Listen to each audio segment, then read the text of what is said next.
A client who is having a child naming ceremony called me to cook for him, so I thought to share the process. So this particular one is how to, season and marinate your turkey. Okay, so by the next morning it will be sweet to the bone. So first thing I do was to defrost it by adding water into it and allow it to sit for at least 10 to 20 minutes.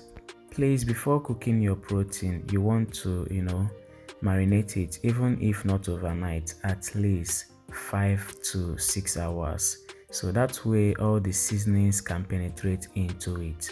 So after this, next thing I do is to, cut it into two. That is the size the owner wants it to be. Once everything is done, next stage is to begin to wash it. Add water and go in with distilled white vinegar or some, lemon. I don't know why that clip didn't show, but I washed this multiple times, up to 5 times with distilled white vinegar, which helps to cut down the raw smell. So once that is done, you want to pat it dry, and the next stage is to, give it an incisor cut.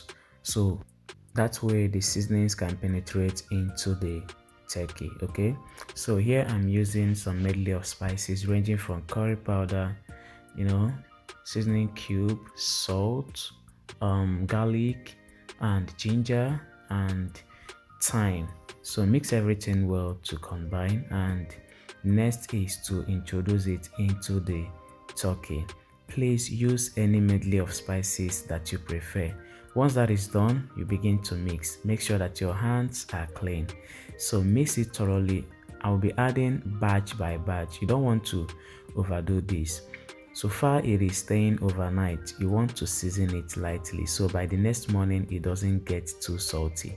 So, and be careful while adding salt as well.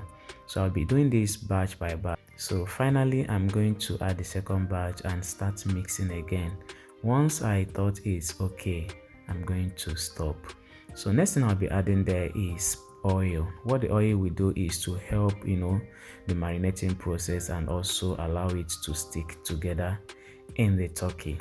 So once that is done, transfer it into a neat sack and you want to tie it and refrigerate this. Don't add it into your freezer, but let it sit in your fridge for overnight.